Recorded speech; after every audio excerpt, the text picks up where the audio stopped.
नमस्कार साथियों, टेक अमित बहरोड में राजस्थान के राष्ट्र की धरती बहरोड से आपका स्वागत करता हूं। आज पीएफ की श्रृंखला में हम आपको बहुत ही महत्वपूर्ण जानकारी देने वाले हैं। कोई संस्था बंद हो जाए और किसी एम्प्लॉय का पीएफ अकाउंट मिसमैच है तो किस तरीके से वो मैचिंग करवा सकता है, किस तरीके से उसकी ज्वाइंट डिक्लेरेशन पीएफ डिपार्टमेंट को भिजवा सकता है। तो जानकारी जानने से पहले चैनल को लाइक कीजिए, शेयर कीजिए, सब्सक्राइब कर लीजिए, बेल आइकन को प्रेस कर दीजिए ताकि आपको समय समय पर ऐसी बेहतरीन जानकारी मिलती रहे। साथियों, सबसे पहले मैं आप लोगों को अवगत करवा दूं ज्वाइंट डिक्लेरेशन होता क्या है। ज्वाइंट डिक्लेरेशन एम्प्लॉय और एम्प्लॉयर के बीच एक संयुक्त घोषणा पत्र होता है जिसके माध्यम से एम्प्लॉय के पीएफ अकाउंट में किसी भी तरीके की मिसमैचिंग हो, चाहे उसका नाम, father name, date of birth, date of joining, gender, date of exit, किसी भी तरीके की मिसमैचिंग हो, किसी भी तरीके का डाटा गलत फिल हो गया हो, उसका करेक्शन करवाने के लिए ज्वाइंट डिक्लेरेशन भेजी जाती है।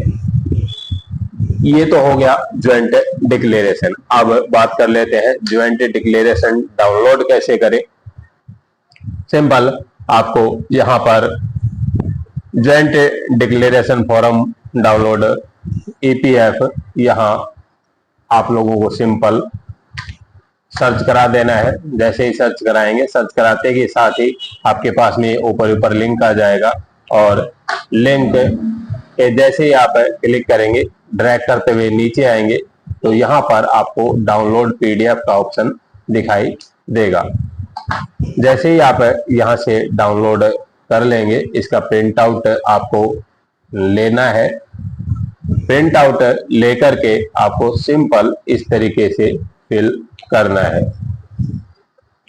यहाँ आपको अपने संबंधित पीएफ ऑफिस का नाम लिखना है, आपको यहाँ पर डेट लिख देनी है, यहाँ पर आपको अपना नाम फिल कर देना है और लास्ट आपने जिस संस्था में कार्य किया है उस संस्था का नाम यहाँ पर लिख देना है। नीचे आपको यहाँ अपनी करेक्ट इंफॉर्मेशन लिख देनी है, जो भी आपकी करेक्ट इंफॉर्मेशन है वो लिख देनी है। आधार कार्ड, पैन कार्ड और बैंक की पासबुक को मैच करा लीजिए। तीनों को मैच कराने के बाद जो आपकी करेक्ट इंफॉर्मेशन है वो आपको यहाँ पर एज पर आधार लिख देनी है।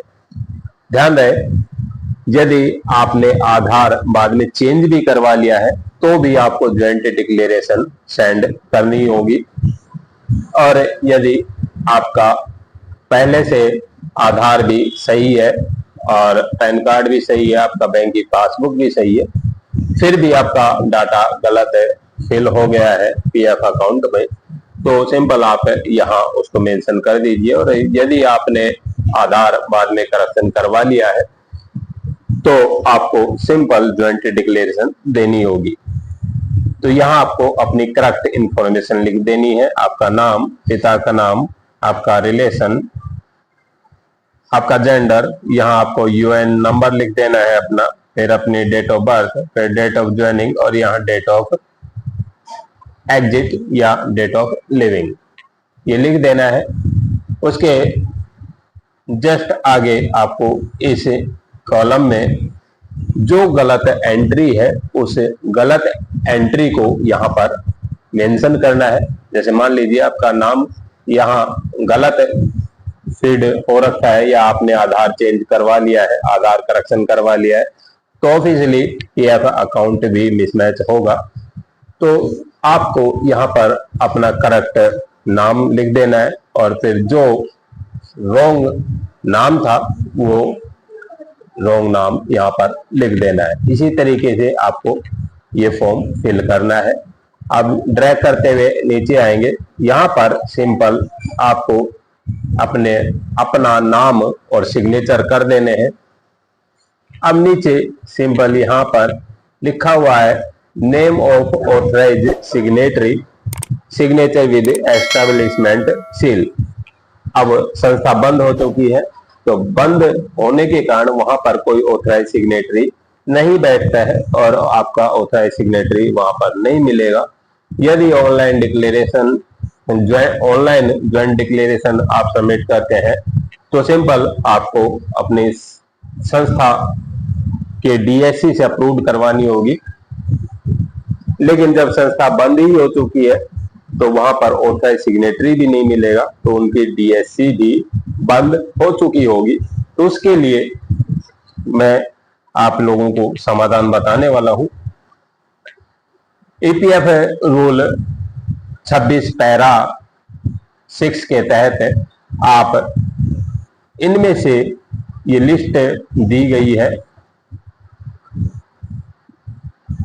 अपडेटेड लिस्ट है, ये एसओपी जारी कर दी है ज्वाइंट डिक्लेरेशन से संबंधित। इस एसओपी में साफ लिखा हुआ है कि आप किसी भी मजिस्ट्रेट से इसको अटेस्टेड करवा सकते हैं। कोई भी गजिस्ट्रेड ऑफिसर हो, चाहे वो लेक्चरर हो, चाहे डॉक्टर हो, कोई भी हो, कोई गजिस्ट्रेड ऑफिसर हो, उससे आप इसको अटेस्टेड करवा सकते हैं।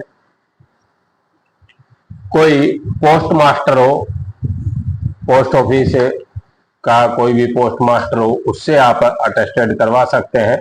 कोई मेंबर ऑफ पार्लियामेंट हो, उससे आप अटेस्टेड करवा सकते हैं। कोई विधानसभा का सदस्य हो या नगर पालिका या नगर परिषद का कोई भी सदस्य हो, सेंट्रल बोर्ड ट्रस्ट का कोई भी सदस्य हो, रीजनल कमेटी का कोई भी सदस्य हो, ईपीएफ का कोई भी मेंबर हो, या बैंक, जिस बैंक में आपका खाता है उस बैंक का मैनेजर हो, या किसी गांव का मुखिया हो, किसी गांव, कोई भी आपके रिलेटेड गांव में पंचायत का हेड है, मुखिया है, उससे भी आप इसको सिग्नेचर करवा सकते हैं। या सेक्रेटरी हो, वीडियो हो या वीआरओ हो, तहसीलदार हो, इनमें से किसी एक पर्सन से आप इसको यहां पर ज्वाइंट डिक्लेरेशन में यहां पर सिग्नेचर करवा सकते हैं। इसके साथ में आपको आपका आधार कार्ड, पैन कार्ड, बैंक की पासबुक और जो आपने यहाँ करेक्शन के लिए ये ज्वाइंट डिक्लेरेशन फिल किया है, अगर आपने नाम करेक्शन के लिए फिल किया है तो आधार कार्ड, पैन कार्ड से हो जाएगा, बैंक की पासबुक से भी हो जाएगा। और यदि आपने डेट ऑफ बर्थ के लिए करेक्शन के लिए किया है तो सिंपल आपको डॉक्यूमेंट्स में या तो बर्थ सर्टिफिकेट लगाना होगा या 10वीं की मार्कशीट लगानी होगी। आप पासपोर्ट से भी इसको सही करवा सकते हैं। तो एज पर रूल आपको इसके साथ डॉक्यूमेंट्स अटैच करने होंगे। उसके बाद आपके संबंधित पीएफ डिपार्टमेंट में या तो आप इसको बाई हैंड जमा करवा सकते हैं या इसको बाई कोरियर या पोस्ट के माध्यम से इसको भेज सकते हैं।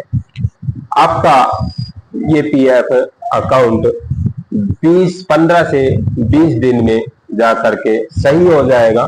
उसके बाद आप आसानी से अपना पीएफ विड्रॉल कर सकते हैं। तो आशा करता हूं जानकारी अच्छी लगी होगी। मिलते हैं अगली वीडियो में एक सकारात्मक सोच और ऊर्जा के साथ में। तब तक के लिए धन्यवाद।